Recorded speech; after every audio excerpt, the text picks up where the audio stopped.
দোষ কাকে দেবেন? আজকে আমার আপনার ঘরের মেয়েগুলো আজকে বেপর্দায় বেরোচ্ছে, দোষটা কাকে দেবেন? আজকে দেখুন, এই যে এটা হচ্ছে মানে 2025 সালের শেষ তারিখ, কি তারিখ? আপনারা খুব সুন্দর একটা দিন বেছে নিয়েছেন। এই দিনে, এই রাতে, আগামী কাল কত জায়গায় পাপ করার জন্য আগাম প্রস্তুতি নিয়েছে লোক। ভালো কাজ করার জন্য, হজে যাওয়ার জন্য প্রস্তুতি নেয়, নামাজ দাঁড়ানোর জন্য ওযু করে প্রস্তুতি নেয়, অনেক মানুষ মসজিদ হবে দান করার জন্য প্রস্তুতি নেয়, গরিবকে সাহায্য করার জন্য প্রস্তুতি নেয়। আমাদের ঘরের কিছু সন্তানরা তারা 2-4 দিন আগে থেকে প্রিপারেশন প্রস্তুতি নিয়েছে, 31st নাইট পালন করবে। সোশ্যাল মিডিয়ায় সব যারা ভাইরা ফেসবুক চালায় দেখেছেন, ওইসব বোম ফাটাবে, বাজি ফাটাবে, ডিজে ভাড়া করা হয়ে গেছে, বুকিং করা হয়ে গেছে, মদ কেনা হয়ে গেছে, পিকনিক করতে যাবে ছেলে মেয়ে একসঙ্গে। পিকনিকের নামে সেখানে নাচ গান, সেখানে বেহায়াপনা, সেখানে মদ পান, সেখানে অন্যের হাত ধরে টানাটানি। এগুলো কি আমাদের ঘরের সন্তানদের জন্য হারাম না হালাল? ঠাকুরদান, ওটা কারা যাচ্ছে? এটা আমাদের ছেলেরা, আমাদের ভাইরা। কেন যাচ্ছে? দোষ কাকে দেবেন? গার্জেন ভালো না, কি ভালো না? বাবা মা ভালো না, বাবা মা দায়িত্বশীল না। সত্যিকারে যদি একজন বাবা আর মা দায়িত্ববান হয়, নিজের জীবন পবিত্র করবে, আল্লাহর পথে রাখবে, তাদের সন্তানগুলোকে আল্লাহর পথে রাখবে। ঠিক বললাম না ভুল বললাম? আমি ঠিক এই জায়গাটা এনেছি, এবার আগে বাড়বো ইনশাআল্লাহ। আমরা আমাদের জীবনের সফলতাটা বুঝতে পেরেছি, আমি বোঝানোর চেষ্টা করি, ঠিক তো নাকি? চোখ বন্ধ হয়ে গেলে ওই কবরস্থান, চোখ বন্ধ হয়ে গেলে কবরস্থান। এবার আমাদের কি করেছি হিসাবটা, প্রাথমিক একটা হিসাব। যদি আমল ভালো হয় তো কবরে থার পাবো, ওটা প্রাথমিক হিসাব। চুলচেরাচেরি হিসাবটা বিচারের ময়দানে হবে। আমল যদি ভালো হয় তো মুনকার নাকির ফারিস্তার 3টে প্রশ্নের জবাব আল্লাহ আপনাকে তৌফিক দেবে, দিয়ে দেবো, দিয়ে দিলে কবর জগৎটা জান্নাতের টুকরা হবে। আর আমল যদি ভালো না হয়, আল্লাহ পাক যতদিন না কিয়ামত দেবেন, ওই কবর জগতে মুনকার নাকিরের সালামের, মুনকার নাকিরের প্রশ্নের 3টে উত্তর আপনার মুখ থেকে বের হবে না। মান রব্বুকা, তোমার রবকে যখন আপনাকে জিজ্ঞাসা করা হবে, আপনি যদি আপনার জিন্দেগিটা আমার রবের হুকুম মতো পরিচালনা করেন, সারা জীবন যদি রবের হুকুমের উপর টিকে থাকেন, আল্লাহ আপনার জবান খুলে দেবে, আপনি বলে দেবেন রব্বি আল্লাহ, আমার রব হলো আল্লাহ। ওমা দীনুকা, তোমার দিন কি? যদি ওই রকম মানে মানে আতশবাজি ফাটায়, 31st নাইট নাম করে রাতের বেলা বেরিয়ে মদ খায়, ওখানে পার্টি দিয়ে ডিজে বাজায়, কাল মানে 1 জানুয়ারি হ্যাপি নিউ ইয়ার উপলক্ষ করে সেখানে কি পিকনিকের নাম করে ছেলে মেয়ে যদি বেহায়াপনা কাজ করে, ওটা কি দিনের পথে থাকা হলো? একটু হ্যাঁ দেন না, দিনের পথে থাকা হলো? যখন মুনকার নাকির জিজ্ঞাসা করবে আমার দিনুকা, তোমার দিন কি, ও বেরোবে কি করে? ও তো দিন বুঝতনি, তো দিন বোঝেনি, ও তো দিন বোঝেনি, ও তো বুঝেছে নাচ গান, বুঝেছে ও তো বেহায়াপনা, বুঝেছে গেম, বুঝেছে ফেসবুক, বুঝেছে ও ছাটকার ইসলাম নেই, কথা ইসলাম নেই, চলা ইসলাম নেই, বলা ইসলাম নেই। কবরে গেলে কি মুখটা এমনি খুলে যাবে? কথা বুঝতে পারছেন না? আমার নবী ও কা, তোমার নবীকে মা কুনতা তাকুনু ফি হাজার রাজুল। একটা রাত এসেছে, আল্লাহর হাবিবের ওই পূর্ণিমার চাঁদের মতো চমকানো চেহারাটা সামনে ধরে বলা হবে, বলতে এই ব্যক্তিকে কি তুমি চেনো? এই ব্যক্তি সম্পর্কে তোমার ধারণা কি? আফসোস, কিছু মানুষ আমার রাসূলের চেহারা দেখে বলবে হাই হাত আল্লাহ আদ্রি, আমি তো জানি না ইনি কে, আমি তো জানি না ইনি কে। কত বড় হতভাগা! এর জন্য রাসূলকে কবরে চিনতে গেলে আমাদেরকে সুন্নাতে সাজতে হবে। ঠিক বলছি না ভুল বলছি? এই হৃদয়ে নবীর ভালোবাসা জায়গা দিতে হবে। অনেক যুবক ভাইরা ইদানিং দাড়ি রাখছে, দাড়ির কাটিংটা খেলোয়াড় আর প্লেয়ারের মতো, বুঝতে পারছেন না? দেখেছে, অসুবিধা নেই, এই দিকটা চেচে চেচে কেটে কেটে দিয়ে এখানে এক খামচা একটু বড়, মানুষকে বোঝালেন রাখতে পারি, তো নবীর ভালোবাসায় না, ওটা অন্যের অনুসরণ। ঠিক বললাম না ভুল বললাম? নবীর সুন্নাত দাড়িটা রেখে দেন, নবীর সুন্নাতের আদর্শগুলো মেনে নেন, চলায় বলায় আদর্শে আখলাকে চরিত্রের নবীর সুন্নাত দরকার। যে তার হৃদয় নবীর ভালোবাসা জায়গা দিয়েছে, যে নবীর সুন্নাত নিয়ে কবরে যাবে, আমার আপনার নূর নবীর চেহারা দেখার সাথে সাথে চিনতে পেরে যাবে। জোরে বলুন সুবহানাল্লাহ।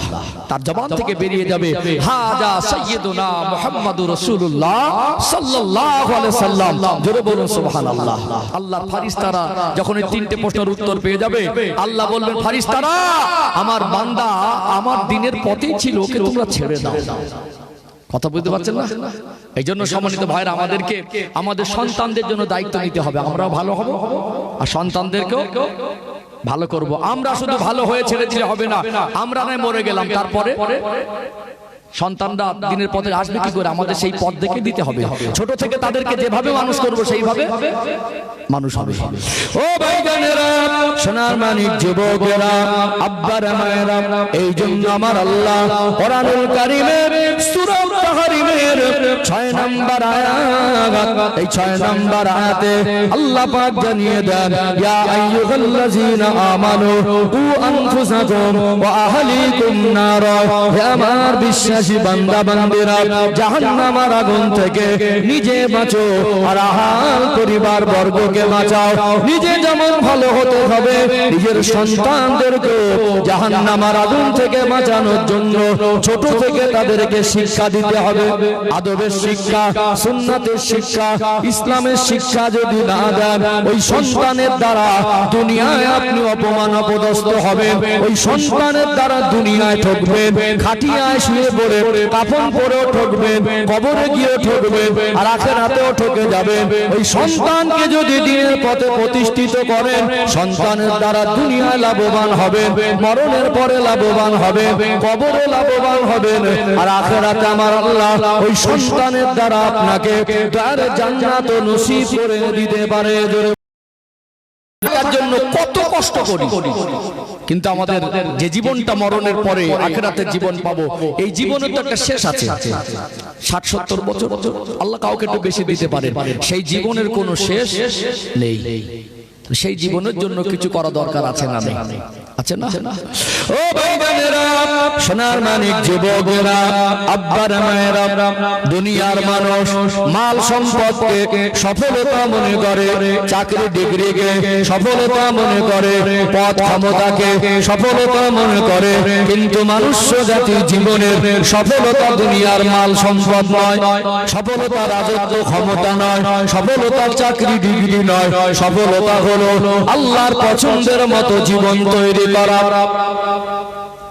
পৃথিবীতে একটা মানুষ দীর্ঘদিন লেখাপড়া শিখে ওই মানুষটা যদি ভালো চাকরি পেয়ে, যদি লক্ষাধিক টাকা বেতন হয়, প্রতি মাসে মাসে 1 লক্ষ টাকারও বেশি যদি বেতন পায়, মনে করে এটা আমার জীবনের সফলতা। অনেকে মনে করে, কি করে না, জীবনে ব্যবসা করে প্রতিষ্ঠিত হয়ে মার্কেটে যদি 4টা দোকান থাকে, আর যদি প্রতি মাসে 20-50 হাজার টাকা লাভের টাকা পায়, ওই মানুষটা মনে করে এটা আমার জীবনের সফলতা। সন্তানের জন্য কেউ 30-40 বিঘে জমি কিনে দিয়ে মনে করে এটা আমার সন্তানের জীবনের সফলতা। অনেক সময় একটা মানুষ ভালো একটা পদ পেয়ে, মন্ত্রিত্ব পেয়ে মনে করে এটা আমার জীবনের সফলতা। দুনিয়ার মানুষের এগুলো সফলতার মাপকাঠি না। সফলতার মাপকাঠি না। বেঁচে যতদিন আছে ততদিন চাকরি থাকে, ততদিন জমি জায়গা আমার মনে হয়, যতদিন টাকা পয়সা আমার মনে হয়। মরে গেলে চাকরি সঙ্গে যায়, মরে গেলে মন্ত্রিত্বের সঙ্গে যাবে যাবে না, মরে গেলে 50 বিঘা জমি সঙ্গে যাবে যাবে না। এগুলোর দরকার আছে, এগুলোরও টাকা পয়সা মাল সম্পদেরও দরকার আছে। এগুলো মানুষের জীবনে সফলতার মাপকাঠি না। আমাদের এগুলো যদি না হয় তো আমরা চলবো কি করে? মুসলমানকে সবসময় ঝোলালে ঘুরবে না। ইসলামে অর্থ সম্পদ রোজগার করা এটা হারাম নয়, অবশ্যই দরকার আছে। আমি দোয়া করি আল্লাহ আমার ভাইদেরকে আরো বেশি দিক। আমাদের একটা ভাই চাকরিজীবী হোক, একজন উকিল হোক, একজন জজ হোক, একজন মন্ত্রী হোক, একজন এমবিবিএস ডক্টর হোক, 4জন স্কুলের মাস্টার হোক, সেটা আমার কমের লাভ। ঠিক বলছি না ভুল বলছি? আলহামদুলিল্লাহ, আপনাদের কোকন গ্রামের মসজিদটা অনেক বড়, মসজিদটা অনেক বড়। গ্রামের মানুষের মন ভালো যদি না হতো, আপনারা সবাই মিলে যদি সহযোগিতার হাত না বাড়াতেন, এই মসজিদ এত বড় করা সম্ভব হতো না। কি ঠিক বলছি না ভুল বলছি? আপনারাই করেছেন।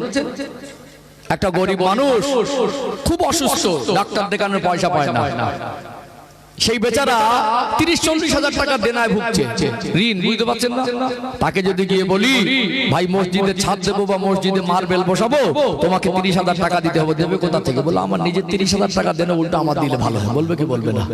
এই গ্রামের একটা ভাই যদি বড় ব্যবসায়ী হয়, আল্লাহ তাকে যদি 2-5 কোটি টাকার মালিক করে, 4জন যদি মাস্টার থাকে, 2জন যদি ডক্টর থাকে, 1জন যদি মন্ত্রী থাকে, তাদেরকে গিয়ে যদি বলি মসজিদে একটা মসজিদ হলো আমার গ্রামে, আপনি এই গ্রামের মানুষ, আপনি আপনার বাড়ির পাশে গরিব মানুষ, তার ভালো করে খাওয়া হয় না, ওকে তো চাপ দিলে দিতে পারবে না। আল্লাহ আপনাকে অভাব দিয়েছে, আপনি 30,000 টাকা দেন, দিতে পারবে কি পারবে না? তাহলে যদি আল্লাহ টাকা পয়সা আমার কমকে দেয়, সেটা তো আমাদেরই লাভ হবে, হবে না? সেটা আমাদের লাভ। একটা এতিম বাচ্চা আছে, তার দেখভাল করার দায়িত্ব তার প্রতিবেশী আত্মীয় স্বজনের মধ্যে যারা ধনী, সে যদি অভাবে থাকে, সে যদি খাওয়া না হওয়ার কষ্ট পায়, সে যদি পড়ার কষ্ট পায়, সে যদি লেখাপড়া না শেখে, ওই গ্রামের তার আশেপাশের যারা প্রতিবেশী, তার যারা আত্মীয় স্বজন, আল্লাহর কাছে সেদিন হিসাব দিতে হবে। ধনীরা যারা আছে, একটা মানুষের উপরে টাকা দিলে আল্লাহ যাকাত ফরজ করে, এই যাকাতের টাকার হকদার গরিব, এতিম, অসহায়, অনাথ। আমার কমকে আল্লাহ টাকা দিলে যাকাতের টাকা এতিম বাচ্চা মানুষ হবে, হবে কি হবে না? এই গ্রামে একটা মানুষ যদি অসুস্থ হয়, চিকিৎসার পয়সা না পায়, গ্রামে 10টা ধনী মানুষ থাকলে 2000 করে দিলে তো 20,000 চিকিৎসা করা যাবে কি যাবে না? অর্থ বিরোধী কথা না, ইসলামে অর্থ দরকার আছে। অর্থ আল্লাহ দিক, কিন্তু এগুলো মানুষের জীবনের অর্থটাই সফলতা না। মনে করুন আমি ভীষণ ধনী, আমি একান্ত নামাজ পড়িনি, আমি একটা সুন্নত মানিনি, আমি হারাম হালাল বাদ বিচার করব না, ওই ধনীর পরিচয় আমাকে কবরে ছাড় করে দেবে? ওই ধনীর পরিচয়টা আমাকে জান্নাতে নিয়ে যাবে? যাবে না। মনে করুন একটা অনেক বড় চাকরিজীবী, লোকটা নামাজ পড়ে না, তার পরিবারের পর্দার কথা বলে না, তার সন্তান যাই তাই করে, তার ওই চাকরিটা কি তাকে নাজাত করে দেবে? দেবে না। দেবে কি? দেবে না। মনে করেন লোকটা অনেক সম্মানী, তো অনেক পরিচিত, ওই পরিচিত তো কবরে কাজ হবে না। মানুষ মারা যাবার পরে, রাজা মারা গেলে রাজা যেমন কবর হয়, একজন ভিক্ষুক মারা গেলে ভিক্ষুকের কবরটা তেমন হয় কি হয় না? বেঁচে থাকলে রাজার ফকির মনে হয়। মারা যাবার পরে একজন ধনী মানুষ, একজন মন্ত্রী মানুষ, চাকরিজীবী মানুষ মারা গেলে তার যেমন কাফন হয়। একজন মজদুর, একজন গরিব ভ্যান চালক মানুষ, দিন আনা দিন খাওয়া, ওই মানুষটা মারা গেলে মন্ত্রী আর ধনীর কাফনে আর গরিব মানুষের কাফনে কোনো পার্থক্য থাকে না। আল্লাহ দরবারে সেদিন কে রাজা, কে ফকির, কে মন্ত্রী, কে মস্তান, সেটা বড় কথা নয়। যেদিন আল্লাহ হিসাব নেবেন, আমাদের নামা আমলটা আল্লাহ দেখবেন। কবর দুনিয়ার রাজা মন্ত্রী চেনে না, ধনী গরিব চিনবে না, কবর শুধু দেখবে আমার আপনার নেক আমল। ও ভাইজানেরা, সোনার মানিক যুবকেরা, আব্বার মায়েরা, অথচ দুনিয়ার মানুষ মাল সম্পদকে সফলতা মনে করে, দুনিয়ার মানুষ চাকরি ডিগ্রিকে সফলতা মনে করে, দুনিয়ার মানুষ রাজত্ব ক্ষমতাকে সফলতা মনে করে। মরে যাবার পরে এগুলো কিছুই যেমন সঙ্গে যায় না, এই মাল সম্পদের সফলতাও আমাদের না। যদি আপনাকে বোঝাই, বুঝতে সহজ হয়ে যাবে। আল্লাহ দয়াময়, যুগ যুগ ধরে নবী রাসূল পয়গম্বর আলাইহিমুস সালাম যুগকে আমার আল্লাহ এই দুনিয়া জমিনে পাঠিয়েছেন না পাঠায় নাই? ইব্রাহিম আলাইহিস সালামের নাম আপনারা শুনেছেন না শোনেন নাই?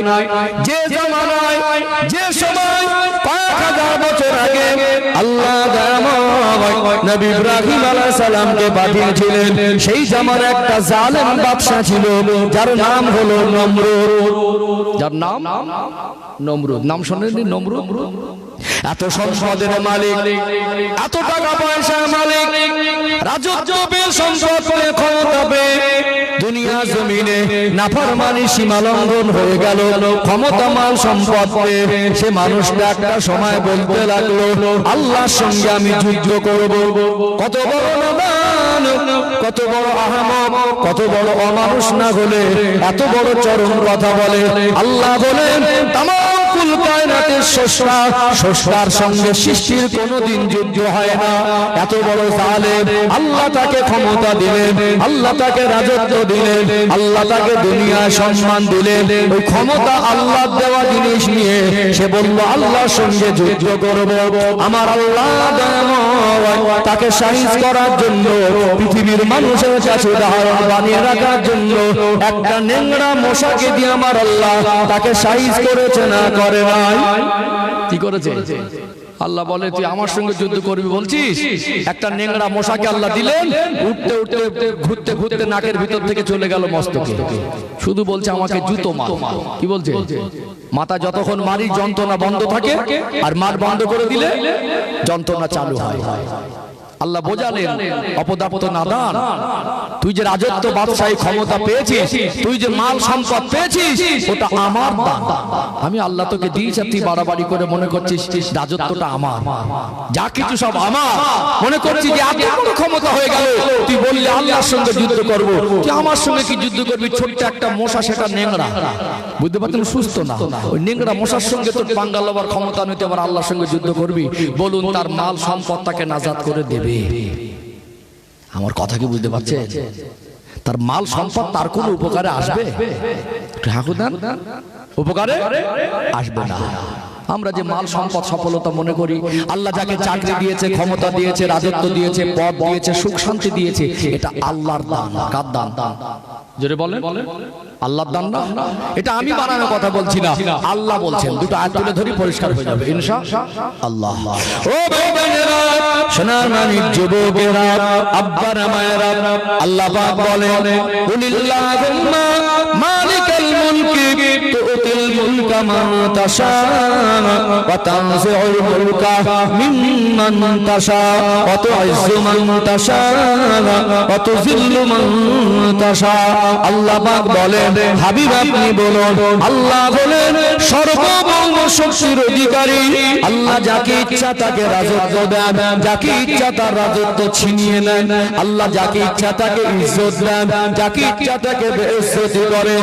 বলুন তো, রাজত্ব দেওয়ার মালিককে, সম্মান দেওয়ার মালিককে, ছিনিয়ে নেওয়ার মালিককে। মানুষ একটা সময় গিয়ে ক্ষমতা পেয়ে, মাল সম্পদ পেয়ে মনে করো আমার, অহংকার করে, মনে করে আমার।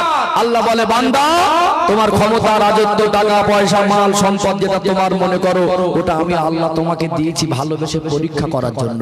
যদি আল্লাহ স্মৃতিশক্তি ছিনিয়ে নেয়, মানসিক ভারসাম্যহীন, পাগলা বা পাগলি হয়ে যায়, ওই মানুষটা রাজত্ব পাবে? ঠাকুরদান পাবে? দুনিয়াতে চাকরি পেয়ে, দুনিয়াতে ধনী হয়ে মনে করে আমার কৃতিত্ব। কি মনে করে? আমার কৃতিত্ব। আল্লাহ বলে, বান্দা, তোকে যদি 4 হাত পা বেঁকিয়ে চুরিয়ে বিছানায় শুয়ে রাখতাম, তুই পাইলট হতে পারতিস, তুই 4 চাকা গাড়ি চালাতে পারতিস। দুনিয়ায় কিছু মানুষ আছে আল্লাহ পাঠিয়েছেন, হাত পা বেঁকা দুমড়ানো, উঠে বসতে পারে না। আছে না? নেই? আছে না? আমরা আল্লাহর দয়ায় বেঁচে আছি।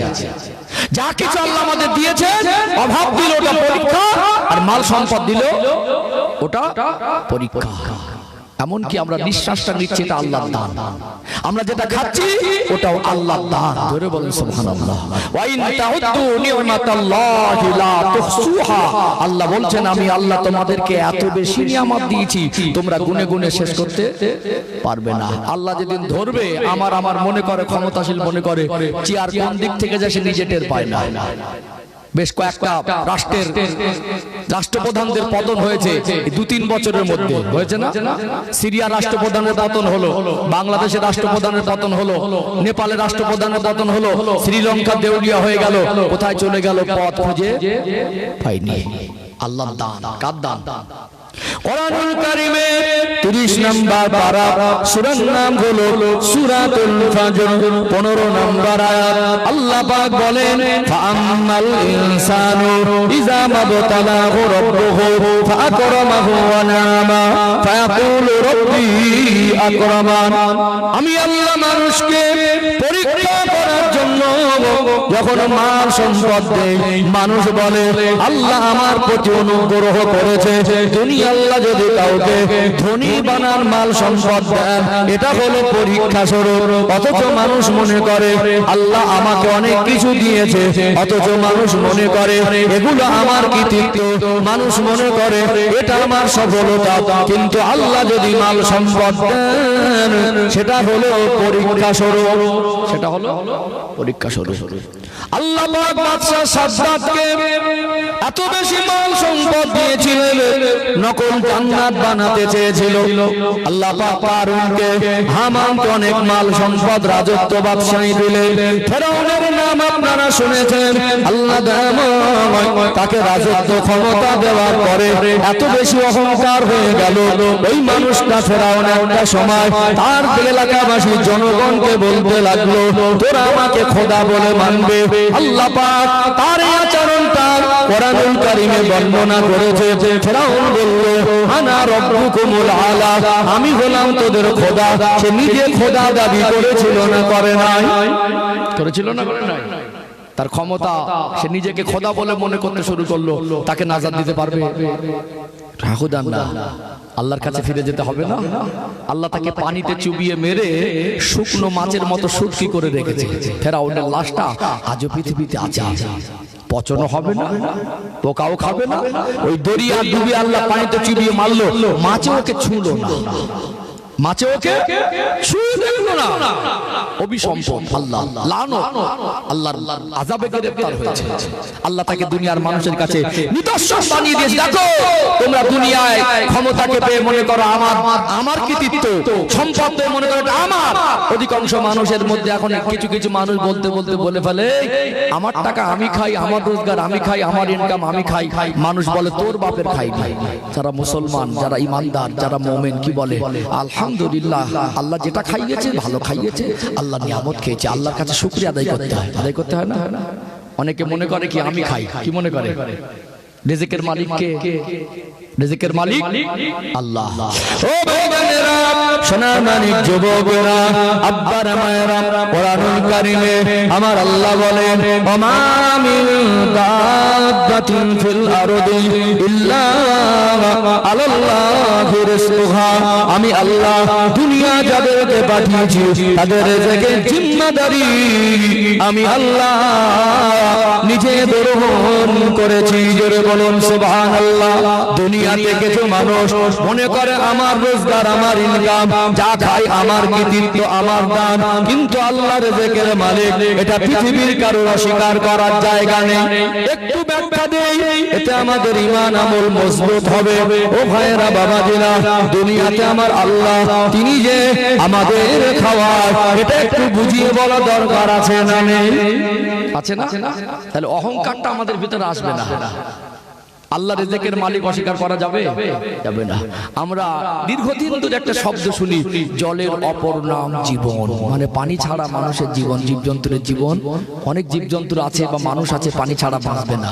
এই জন্য আমরা কি বলি? জলের অপর নাম জীবন। এটা তো চপ করে বলে দেই, কিন্তু জল, পানিটা কার অবদান? ওইটাকে বলবে আল্লাহ পাক কোরআনুল কারীমের মধ্যে বলেন, ওয়ানজালা মিনাস সামাই মাআ। আমি আল্লাহ তোমাদের জন্য আসমান থেকে রহমতের পানি বর্ষণ করি। করে বলুন সুবহানাল্লাহ। আমার আল্লাহ যদি 200 বছর পানি বর্ষণ বন্ধ করে দেন, দুনিয়ার বিজ্ঞানের আবিষ্কারকে অনেক কিছু মনে করে, দুনিয়ার বিজ্ঞান, দুনিয়ার রাষ্ট্রপ্রধান, দুনিয়ার মস্তান, দুনিয়ার জ্ঞানী আর ধনী সবাই মিলে একত্রিত হয়ে গিয়ে পৃথিবীর সব বড় বড় মাতার এক জায়গায় হয়ে গিয়ে আল্লাহ যেভাবে পানি বর্ষণ করে আল্লাহ সৃষ্টি জীবের প্রয়োজন মেটায়, আল্লাহ যদি পানি বর্ষণ বন্ধ করে দেয়, দুনিয়ার মানুষের কি ক্ষমতা আছে তারা মানুষের প্রয়োজন মিটিয়ে দেবে? পারবে? কোথায় বিজ্ঞানের আবিষ্কার? তখন রকেটে কাজ হবে না, তখন মোবাইল, ইন্টারনেটে, স্যাটেলাইটে কাজ হবে না। আল্লাহর পানি, রহমতের পানি দেন বলে চতুর্দিকে আমরা গাছপালা, তরুলতা, শাকসবজি পাই। 200 বছর যদি পানি বর্ষণ বন্ধ হয়ে যায়, গাছপালা, তরুলতা, শাকসবজি সবকিছু গোটা দুনিয়া মরে শোষণ হয়ে যাবে। এই জমিনটা ফেটে চৌচির হয়ে যাবে, কি যাবে না? আল্লাহ পাক যেমন পানি দেন, যেটা আমরা খাই ওটাও আল্লাহর নিয়ামত। আর সারাদিনে আপনি যা খান, ভাত বলেন, রুটি বলেন, শাকসবজি বলেন, আর ফলমূল বলেন, এটাও আল্লাহর নিয়ামত, অস্বীকার করা যাবে না।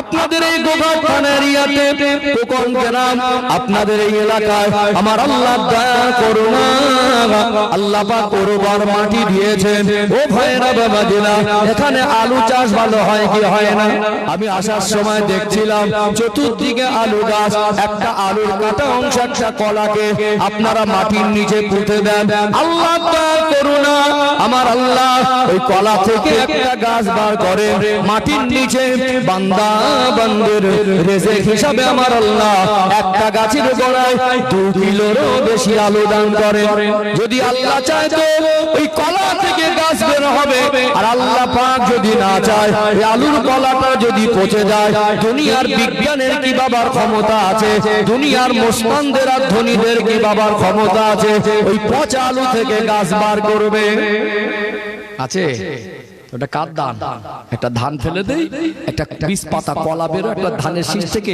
আল্লাহ একটা ধানের গোছ দেয় একটা ধান ফেলেছিলাম আল্লাহ 20টা ধানের শীষ দেয় এটা কার দান ধানটা পচে গেলে দুনিয়ার যত বিজ্ঞান রাষ্ট্রপ্রধান ধনী জ্ঞানী মুস্তান ওদেরকে বলুন তো পচা ধান থেকে 20 পাতা বের করে দেখ ওটা কার দান তাহলে খাচ্ছি কার অবদান আল্লাহর অবদান না কার অবদান আল্লাহর অথচ আমরা মনে করি জড়ো করে এক জায়গায় এটা আমার কৃতিত্ব আমার ইনকাম আমার কৃতিত্ব আমি খাচ্ছি কোনো মত অস্বীকার করা যায় না আল্লাহর নিয়ামত খাচ্ছি আল্লাহ পাক এই দুনিয়ায় কত পশু পাখি জীবজন্তুর মাছ আল্লাহ পাক এই দুনিয়ায় কত সুস্বাদু ফল আল্লাহ দিয়েছেন না দেন নাই দুনিয়ায় কিছু ফল আছে তিক্ত খাওয়া যায় না আল্লাহ বলে বান্দা আমি আল্লাহ যদি মনে করতাম পৃথিবীতে যত গাছপালা সব ফলমূলকে তেতো আর তিক্ত করে দিতে পারতাম তোদের জন্য আমি আল্লাহ কত দয়া করুণা আপেল দিলাম ডালিম দিলাম কলা দিলাম নাশপাতি দিলাম আল্লাহ ফলগুলো দিয়েছেন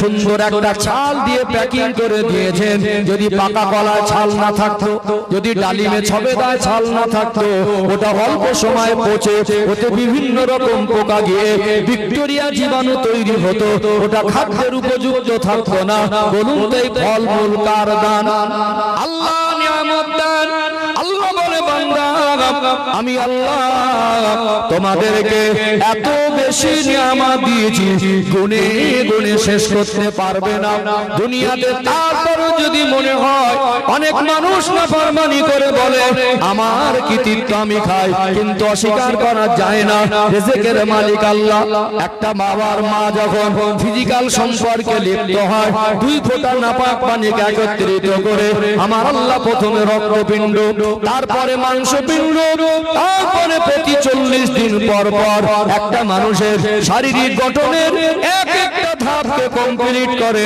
মায়ের গর্ভে একটা বাচ্চা 2.5 মাস 3 মাস যখন থাকে বাচ্চার হার্টবিট এসে যায় জান চেসে যায় ওই বাচ্চাটা অনেক সময় নড়াচড়া করলে মা বুঝতে পারে তখনও চোখ ফোটে না তখনও শরীরের সম্পূর্ণ গঠন কমপ্লিট হয় না আমার আল্লাহ ওই মানুষটাকে একটা মায়ের গর্ভে ছোট একটা বাচ্চাকে কত নিরাপদ জায়গা কত ব্যাকটেরিয়া জীবাণু মুক্ত জায়গা সেখানে আমার আল্লাহ তার জন্য যে রিজিকটা দরকার যতটা পরিমাণ দরকার মায়ের নারীর সঙ্গে কানেকশন করে আমার আল্লাহ একটা বাচ্চার শরীরের ভিতরে খাদ্যটা পৌঁছে দেয় জোরে বলুন সুবহানাল্লাহ কোথায় ছিলে দুনিয়ার ডাক্তার সেখানে খাবার পৌঁছাতে পারবে 9 মাস প্লাস বয়সে বাচ্চা দুনিয়া ভূমিষ্ঠ হয় 9 মাস প্লাস মায়ের গর্ভে থাকে না 9 মাস অনেক সময় 7 মাসে যদি কোনো কারণবশত বাচ্চাটা ভূমিষ্ঠ হয় কাঁচের ঘরে রেখে অনেক সময় বাঁচানো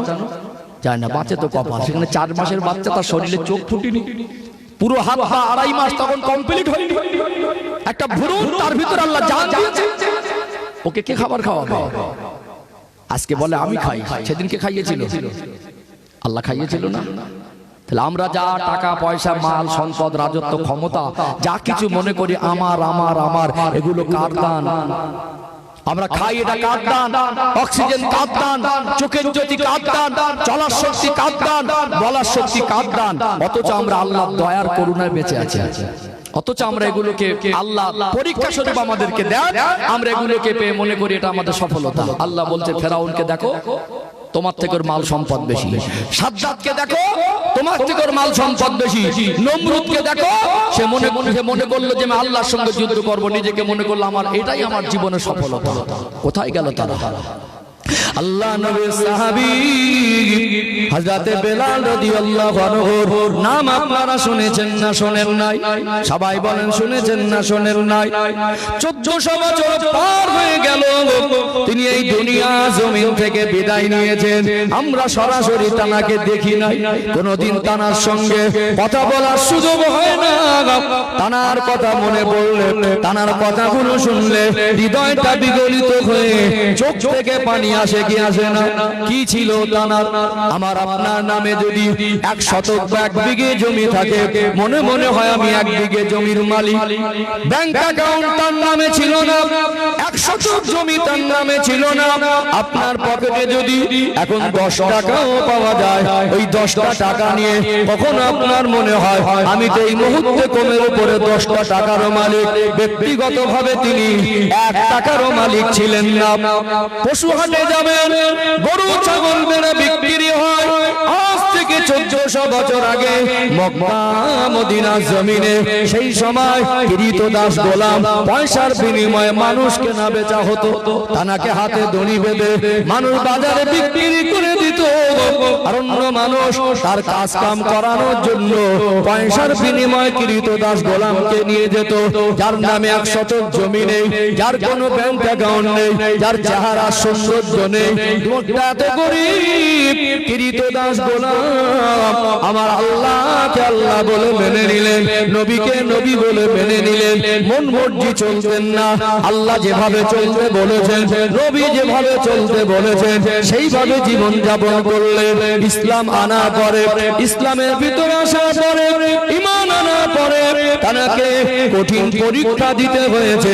পৃথিবীর মানুষকে তিনি মেসেজ দিয়ে বুঝিয়েছিলেন, আমি বেলাল, আমার জান আমার কাছে যত দামি মনে হয়, তার থেকে আমার আল্লাহ আমার কাছে অনেক দামি মনে হয়।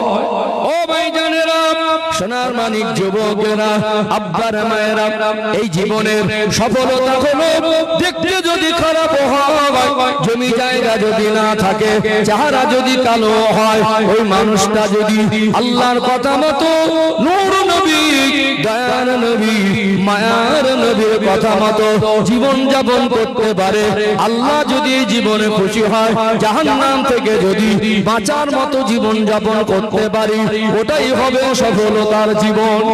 ওটাই হবে।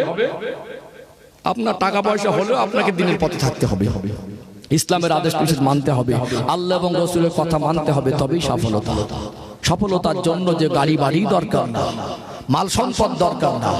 আমাদের জীবনে সফলতা হলো সে ধনী হোক, গরিব হোক, কালো হোক, ফর্সা হোক, শিক্ষিত হোক আর না হোক, তার জীবনে মূল শিক্ষা হলো ইসলামের শিক্ষা, মানবতার শিক্ষা, আদর্শের শিক্ষা, পবিত্রতার শিক্ষা, স্বচ্ছতার শিক্ষা, মানুষকে ভালোবাসার শিক্ষা। মানুষ হিসেবে ভালো মানুষ হতে হবে, আর ভালো মানুষ হতে গেলে আল্লাহর কথা মতো, নবীর কথা মতো চলতে হবে। বিনিময়ে আমার আল্লাহ তাকে কবরেও ভালো রাখবে, দুনিয়াও ভালো রাখবে, আর আখিরাতেও শান্তির জায়গা, আল্লাহর দয়ার জান্নাত নসিব করে দেবে। বেলাল হুজুরের কি ছিল? যদি মাল সম্পদ সফলতা হতো, তাহলে হুজুরের তো কিছুই ছিল না। তার মতো সফল ব্যক্তি আমরা জীবনে হতে পারবো? তার সঙ্গে তুলনা করাটাও বেয়াদবি হবে। কথা ঠিক না বেঠিক? ওই মানুষটা জমিন থেকে হাঁটতেন, আর তানার পায়ের আওয়াজটা আল্লাহ পাকের দয়া জান্নাতে শোনা যেত। জোরে বলুন সুবহানাল্লাহ। যার নামে কোনো জমি নেই, যার কোনো ব্যাংক অ্যাকাউন্ট নেই, চেহারাও দেখতে ভালো না, কুৎসিত কালো মানুষ, তিনি আল্লাহর হয়ে গিয়েছিলেন, রাসূলুল্লাহর হয়ে গিয়েছিলেন। আল্লাহ নবীর সাহাবী হযরত বেলাল রাদিয়াল্লাহু আনহু আযান দিতেন মদিনার মসজিদে নববী শরীফে। আল্লাহ তো পছন্দ হয়ে গিয়েছিল, আমার আল্লাহ তানাকে এত ভালোবাসতেন, তানার আযানের অবস্থা আল্লাহ পাকের আরশে আজিমে পৌঁছে যেত। এতক্ষণ আমি যেটা বুঝিয়েছি, আমাদের মূল যা টাকা হোক আর না হোক, গরিব হই আর ধনী হই, যদি হয় আল্লাহ চেষ্টা করেন ধনী হন না, সেটাও তো উপকার, সেটাও তো লাভ।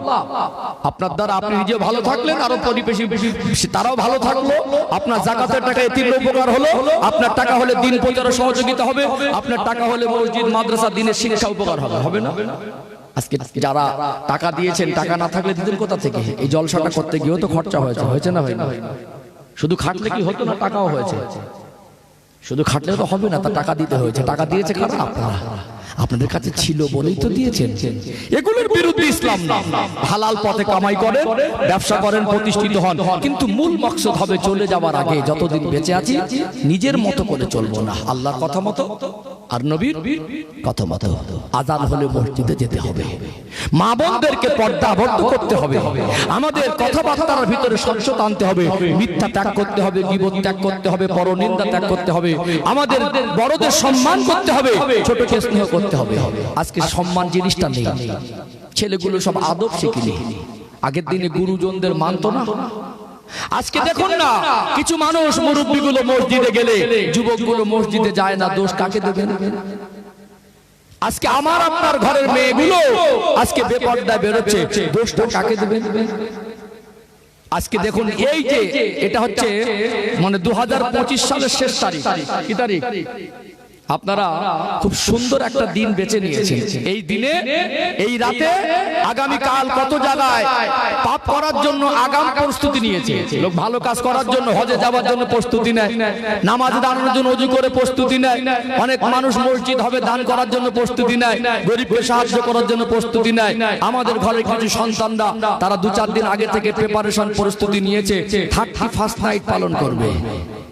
সোশ্যাল মিডিয়ায় সব যারা ভাইরা ফেসবুক চালায় দেখেছেন, ওইসব বোম ফাটাবে, বাজি ফাটাবে, ডিজে ভাড়া করা হয়ে গেছে, বুকিং করা হয়ে গেছে, মদ কেনা হয়ে গেছে, পিকনিক করতে যাবে ছেলে মেয়ে একসঙ্গে। পিকনিকের নামে সেখানে নাচ গান, সেখানে বেহায়াপনা, সেখানে মদপান, সেখানে অন্যের হাত ধরে টানাটানি।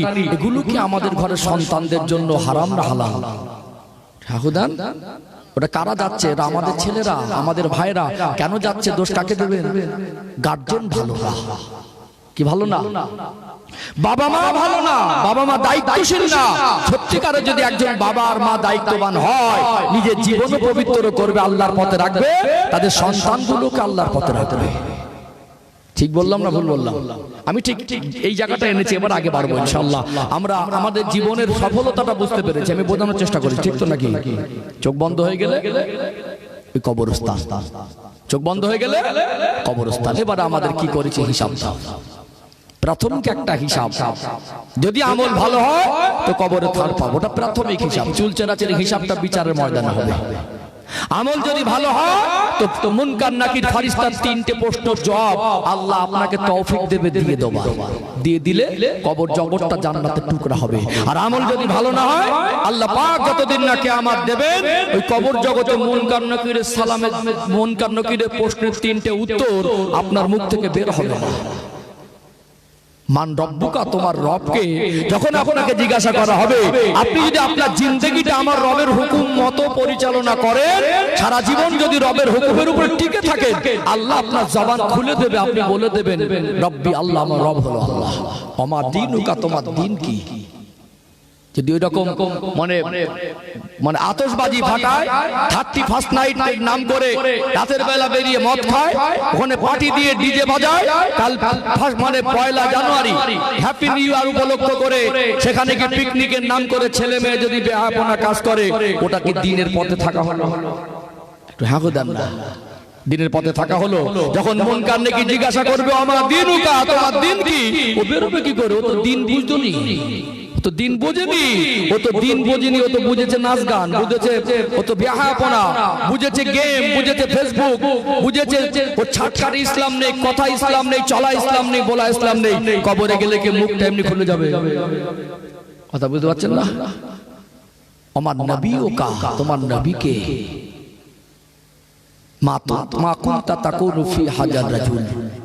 একটা রাত এসেছে, আল্লাহর হাবিবের ওই পূর্ণিমার চাঁদের মতো চমকানো চেহারাটা সামনে ধরে বলা হবে, এই ব্যক্তিকে কি তুমি চেনো? এই ব্যক্তি সম্পর্কে তোমার ধারণা কি? আফসোস, কিছু মানুষ আমার রাসূলের চেহারা দেখে বলবে হাই হাত আল্লাহ আদ্রি, আমি তো জানি না ইনিকে, আমি তো জানি না ইনি কে, কত বড় হতভাগা। এর জন্য রাসূলকে কবরে চিনতে গেলে আমাদেরকে সুন্নাতে সাজতে হবে। ঠিক বলছি না ভুল বলছি? এই হৃদয়ে নবীর ভালোবাসা জায়গা দিতে হবে। অনেক যুবক ভাইরা ইদানিং দাড়ি রাখছে, দাড়ির কাটিংটা খেলোয়াড় আর প্লেয়ারের মতো, বুঝতে পারছেন না? দেখেছে, অসুবিধা নেই, এই দিকটা চেচে চেচে কেটে কেটে দিয়ে এখানে এক খামচা একটু বড়, মানুষকে বোঝালেন রাখতে পারি, তো নবীর ভালোবাসায় না, ওটা অন্যের অনুসরণ। ঠিক বললাম না ভুল বললাম? নবীর সুন্নাত দাড়িটা রেখে দেন, নবীর সুন্নাতের আদর্শগুলো মেনে নেন, চলায় বলায় আদর্শে আখলাকে চরিত্রের নবীর সুন্নাত দরকার। যে তার হৃদয় নবীর ভালোবাসা জায়গা দিয়েছে, যে নবীর সুন্নাত নিয়ে কবরে যাবে, আমার আপনার নূর নবীর চেহারা দেখার সাথে সাথে চিনতে পেরে যাবে। জোরে বলুন সুবহানাল্লাহ। তার জবান থেকে বেরিয়ে যাবে হাজা সাইয়্যিদুনা মুহাম্মাদুর রাসূলুল্লাহ সাল্লাল্লাহু আলাইহি সাল্লাম। জোরে বলুন সুবহানাল্লাহ। আল্লাহর ফেরেশতারা যখন এই তিনটে প্রশ্নের উত্তর পেয়ে যাবে, আল্লাহ বলবেন ফেরেশতারা, আমার বান্দা আমার দিনের পথেই ছিল, ওকে তোমরা ছেড়ে দাও। কথা বুঝতে পারছেন না? এই জন্য সম্মানিত ভাইরা, আমাদেরকে আমাদের সন্তানদের জন্য দায়িত্ব নিতে হবে। আমরাও ভালো হব আর সন্তানদেরকেও ভালো করব। আমরা শুধু ভালো হয়ে ছেড়ে দিলে হবে না, আমরা নয় মরে গেলাম, তারপরে সন্তানরা দিনের পথে আসবে কি করে? আমাদের সেই পথ দেখে দিতে হবে। ছোট থেকে তাদেরকে যেভাবে মানুষ করব সেইভাবে মানুষ হবে। ও ভাইজানেরা, সোনার মানিক যুবকেরা, আব্বারা মায়েরা, এই জন্য আমার আল্লাহ কোরআনুল কারীমের সূরা তাহরিমের 6 নম্বর আয়াত, এই 6 নম্বর আয়াতে আল্লাহ পাক জানিয়ে দেন, ইয়া আইয়ুহাল্লাযীনা আমানু কু আনফুসাকুম ওয়া আহলিকুম নার। হে আমার বিশ্বাসী বান্দা বান্দিরা, জাহান্নামের আগুন থেকে নিজে বাঁচো আর আহাল পরিবার বর্গকে বাঁচাও। নিজে যেমন ভালো হতে হবে, নিজের সন্তানদেরকে জাহান্নামের আগুন থেকে বাঁচানোর জন্য ছোট থেকে তাদেরকে শিক্ষা দিতে হবে। আদবের শিক্ষা, সুন্নাতের শিক্ষা, ইসলামের শিক্ষা যদি না দেন, ওই সন্তানের দ্বারা দুনিয়ায় আপনি অপমান অপদস্থ হবেন, ওই সন্তানের দ্বারা দুনিয়ায় ঠকবেন, খাটিয়ায় শুয়ে পড়ে কাফন পরেও ঠকবেন, কবরে গিয়ে ঠকবেন, আর আখিরাতেও ঠকে যাবেন। ওই সন্তানকে যদি দিনের পথে প্রতিষ্ঠিত করেন, সন্তানের দ্বারা দুনিয়ায় লাভবান হবেন, মরণের পরে লাভবান হবেন, কবরে লাভবান হবেন, আর আখিরাতে আমার আল্লাহ ওই সন্তানের দ্বারা আপনাকে তার জান্নাত নসিব করে দিতে পারে। জোরে বলুন সুবহানাল্লাহ। দুনিয়ায় যদি সন্তানের হক আদায় না করি, দুনিয়া ঠকতে হবে, হবে না? একটা ছেলে যদি চুরি করে ধরা পড়ে, ওই শুধু চোর হলো না, চোরের বাপটারও পরিচয় হলো। আপনি সেদিন কি হবে? চোরের বাপ। আপনাকে লোক কি চিনবে? আপনার ছেলে যদি মদ খায়, গ্রামের মানুষ শুধু মদখোরটাকে চিনবে না, আপনাকে চিনবে মদখোরের বাপ হিসাবে, মদখোরের মা হিসাবে। ঠিক বললাম না ভুল বললাম?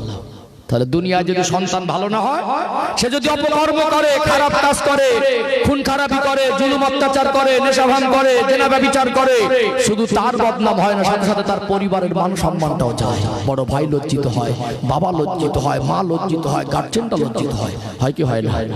একটা দ্বিতীয় একটা মানুষ মরণের সময় সন্তানগুলোকে যদি দিনের শিক্ষা না দেন, ওই সন্তানগুলোর দ্বারা মরণের সময় একটা মানুষকে শান্তিতে মরতেও দেয় না।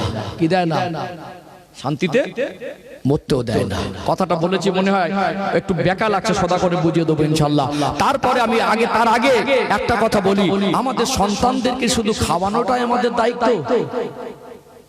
কি গো, পোশাক দেওয়াটাই কি আমাদের দায়িত্ব? অসুস্থ হলে চিকিৎসা করি, এটা তো কেউ বলে না তুমি পারবো না। খিদে লাগলে খাবার দেই, কই বলে না তো পারবো না। বাচ্চার মুখে খাবার তুলে দেওয়ার জন্য বাবা তার জীবনের শেষ নিঃশ্বাস পর্যন্ত পরিশ্রম করে, করে কি করে না? আমাদের যারা ছেলে মেয়ে, আমরা কি 20 বছর বয়স হওয়ার আগে তাদের ইনকাম খাওয়ার আশা কেউ করি? মেয়ে যদি হয়তো ইনকাম খাওয়ার প্রশ্ন আসে না। ওকে ভালো করে লেখাপড়া শিখিয়ে ভালো মানুষ করে এমন একটা ভালো জায়গায় বিবাহ দেব, বাকি জীবন যেন সুখে থাকে, এটাই তো আশা। আর ছেলে যদি হয়, ও এখন খাটার বয়স হয়নি, আব্বা একটু ছেলেটা বড়, চল না বাবা একটু মাঠে। হয়তো আপনার আলুর কাজ, দুপুর বেলা ছেলেটা স্কুলে পড়াশোনা করে, খাটাখাটির অভ্যাস নেই, আপনি দেখলেন ছেলেটা কিছুক্ষণ কাজ করে ঘেমে গেল, আব্বা হিসেবে মনটা নরম হয়ে যায়। কচি তুই বাড়ি যা, আমি যাচ্ছি, হয় না? হয় না? বাড়ি যা। আপনি আপনার সন্তানের ইনকাম খাবেন 20 বছর আগে আশা করে না?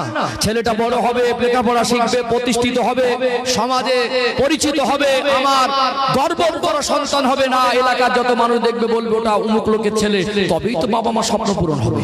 এটাই তো আশা করি, কি করি না? 20 বছরে একটা ছেলে কতটা খাবার খায় জানেন? একটা মেয়ে হিসাব করেননি কোনোদিন? আমি একটু হিসাব করে দেবো, হিসাব করে দেবো, একটু হালকা করে হিসাব করে দেই। কোনোদিন তো হিসাব করেননি, একটু হালকা করে হিসাব করে দেই। একটা বাচ্চার 50 টাকা 3 বেলা খাওয়া হবে একটা মানুষের? হবে না। 20 টাকা খাবার খেয়ে নেয়, চার দোকানে বসলে 20-50 টাকা বেরিয়ে যায় না বন্ধু বান্ধবের সঙ্গে? 3 বেলা একটা মানুষের খাওয়া হবে না 50 টাকা? তারপরে যদি 50 টাকা হিসাব করেন তো মাসে 1,500, 12 মাসে 18,000 হবে না। ওটাকে যদি 25,000 করেন তাও হবে না, এখন যা দ্রব্য মূল্যের দাম। তো খুব নিম্ন যদি একদম মানে ইচ্ছা মতো খাওয়া না, শাক সবজি দিন আনা দিন খাওয়া চলার মতো যদি খায়, মাঝে মাঝে এক সপ্তাহে এক দিন গোশ, এক দিন মাছ চলার মতো খায়, তাও বছরে একটা মানুষের পিছনে 25,000 টাকা খাওয়া খরচা। কত টাকা? 20 বছরে 5 লাখ। কত টাকা?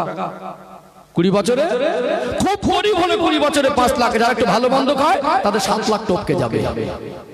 তাহলে একটা বাচ্চার পিছনে বাবা মজদুর করে, ভ্যান চালিয়ে, টোটো চালিয়ে, গাড়ি চালিয়ে, অন্যের বাড়ি কাজ করে, দেশে কাজ না হলে বিদেশে পড়ে থেকে, ভিন্ন রাজ্য থেকে, সেখানে আজকে ভিন্ন রাজ্যে যারা পরিযায়ী শ্রমিক ব্যবসা বাণিজ্য করে তাদের উপরে বাঙালি বলে বিভিন্ন রকম অত্যাচার হচ্ছে না? হয় না? হচ্ছে না? কিসের জন্য গেছে? পরিবার আছে, বৃদ্ধ বাবা মা আছে, তারা যেন একটু রুজি রুটি পায়, সন্তানগুলো আছে তারা যেন খাবার কষ্ট না পায়। বাচ্চারা যদি বলে আব্বা আজকে গোশত খাবো, যতক্ষণ না আপনি গোশতটা এনে দেন আপনার মন মানে না।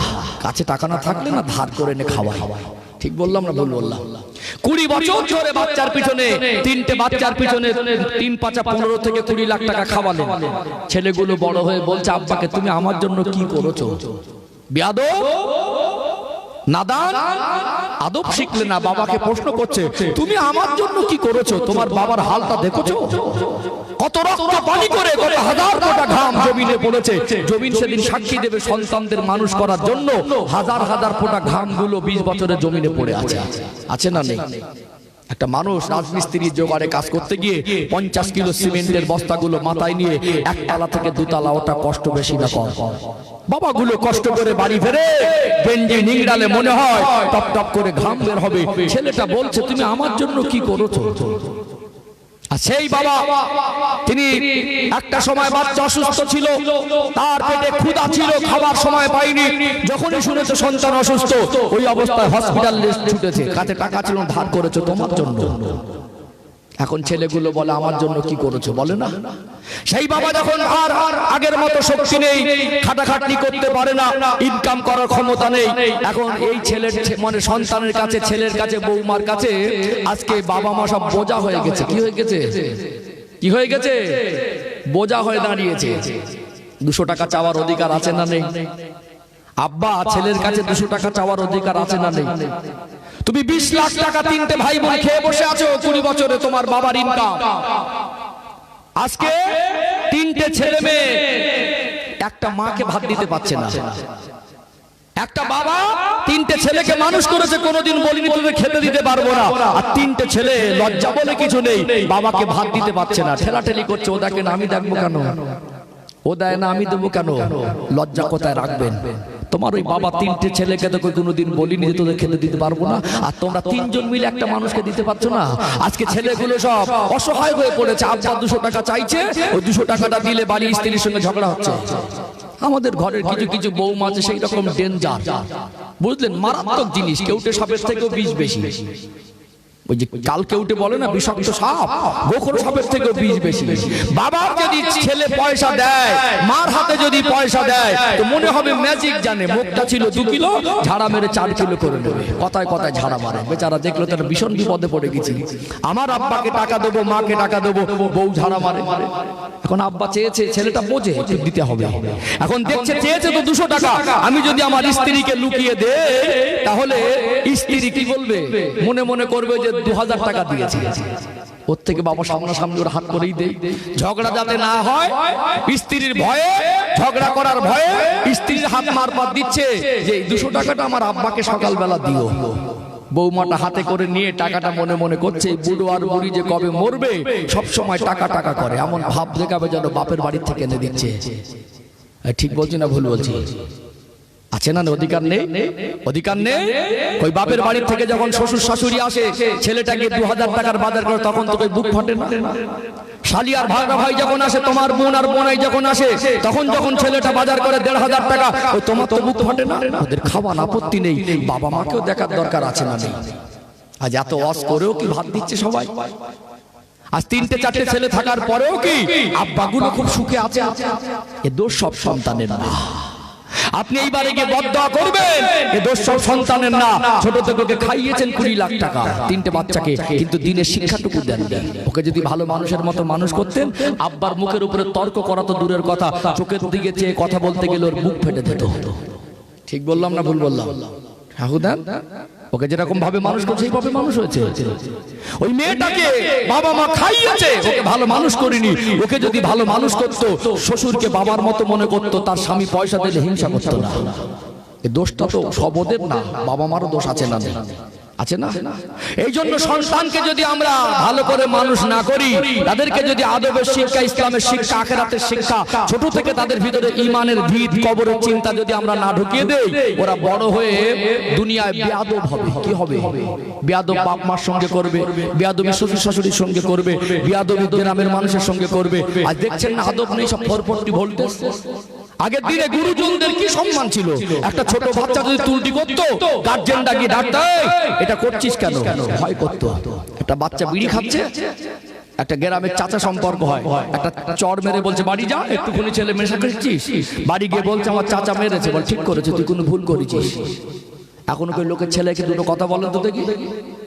একদম সঙ্গে সঙ্গে উত্তর দিয়ে বলে, চাচাজি তোমার টাকায় খাচ্ছি, তোমার বাপের টাকা আমি খাচ্ছি, তো তোমার কি? ওই কোন একটা ছেলেকে আপনি শাসন করতে জানতো, বাড়ি উঠে চলে আসবে, আমার ছেলে যা করুক আমি বুঝবো, তুমি শাসন করো। সেদিন কি আর আছে? কি গো, সেই দিন কি আর আছে? সেদিন আর নেই। সাবধান হতে হবে। শুধু গাড়িটার বাড়িটা চকচকে করলে হবে না, পোশাক আর লেবাসটা চকচকে করলে হবে না, সন্তানের ভিতরটাও চকচকে ঝকঝকে করতে হবে। ওদের আসল জীবন, একটা মানুষের আসল জীবনের সফলতা হলো তার চরিত্রকে পবিত্র করা, তার ভিতরে সুন্নাত, তার ভিতরে আদব, তার ভিতরে ঈমান, তার ভিতরে আমল, তার ভিতরে আখিরাত, তার ভিতরে কবরের চিন্তা, তার হৃদয়ের ভিতরে আল্লাহ এবং রাসূলের মহব্বতটা ছোট থেকে বাবা মাকে দায়িত্ব নিয়ে শিখিয়ে দেওয়া দরকার আছে না নেই? আছে না? ও ভাইজানেরা, সোনার মানিক যুবকেরা, আব্বারা মায়েরা, বাবা মা যদি সন্তানকে সুশিক্ষায় শিক্ষিত না করে, ওই সন্তানটাকে এত সহজে মসজিদে নিয়ে যাওয়া যাবে না। আজ ছেলেদের মাথায় ঢুকেছে পাবজি, আজ আমাদের সন্তানদের মাথায় ঢুকেছে ফ্রি ফায়ার, ফেসবুক, মোবাইল। আজ আমাদের ঘরের মেয়েরা দুনিয়া চিত্র দেখো, কত বেহায়াপনা, উলঙ্গপনা, নাচ গান, সিনেমা দেখে তাদের মতো লেবাস পোশাক। আমাদের সন্তানদের চুলের ছাট কাটটা দুনিয়ার খেলোয়াড় আর প্লেয়ারদের মতো। ছোট থেকে বাবা মা তাকে যেভাবে আদবের শিক্ষা দেবেন, ছোট থেকে তাকে যেভাবে পোশাক পরে অভ্যস্ত করবেন, যেভাবে ছোট থেকে তাকে কোলে পিঠে মানুষ করার জন্য দিনের শিক্ষা দেবে, বড় হয়ে সেই পথে থাকবে। আজকে মসজিদগুলো আমরা মার্বেল দিয়ে, গ্রানাইট দিয়ে চকচকে ঝকঝকে করে এসি লাগিয়ে অধিকাংশ মসজিদে দেখা যায় গ্রামের মানুষ নামাজ পড়তে খুব একটা আসে না। বুঝতে পারছেন না? মসজিদ চকচকে করে মসজিদ ভর্তি করার চেষ্টা করছি, কিন্তু আমরা মুসল্লির মনের মধ্যে মসজিদ ঢোকাতে পারি না। মসজিদের মধ্যে মুসল্লি ঢোকানোর চেষ্টা করছি, কিন্তু মুসল্লির মনের মধ্যে মসজিদ ঢোকাতে পারিনি। মসজিদ চকচকে করে কি হবে? ওর মনের মধ্যেই তো মসজিদ নেই। ওকে ছোট থেকে যদি মনের মধ্যে মসজিদ ঢুকিয়ে দিতেন, ওর হৃদয়ে আল্লাহ রাসূলের জায়গা করে দিতে পারতেন, ছোট থেকে শিখিয়ে, যদি মসজিদে এসি নাও থাকতো, গ্রানাইট নাও থাকতো, চকচকে ঝকঝকে নাও হতো, তালপাতার ছাউনির নিচেও আল্লাহর সঙ্গে ভালোবাসার জন্য ছুটে গিয়ে দাঁড়াতো। ঠিক বললাম না? আমরা বাবা মা আমাদের দোষ। ও ভাইজানেরা, সোনার মানিক যুবকেরা, আব্বারা মায়েরা, খুব বেশি লম্বা সময় নেব না, শুধু একটা কথা বলে দেই, সন্তানকে যদি দ্বীনের শিক্ষা না দেন, একটা বাবার মা ওই সন্তানকে ভালোভাবে মরতেও দেয় না। যখন বেঁচে ছিল, যখন খাবার ক্ষমতা ছিল, তখন সবার কাছে বোঝা মনে হতো। বিছানা শয্যা হয়ে গেল, মানুষটা সাকরাতুল মউতের কষ্ট পাচ্ছে, তখন ছেলে মেয়েগুলো বৌমাগুলো এসে কান্নাকাটি করে, তখন আপেল ডালিম বেদানা, তখন দই আর রসগোল্লা এনে আব্বার মুখে ঠাসে, সবাই দরদ দেখায় কি না ভালোবাসি, এবারে খাও। কি বলছে এবারে খাও। দরুদ শরীফ আল্লাহুম্মা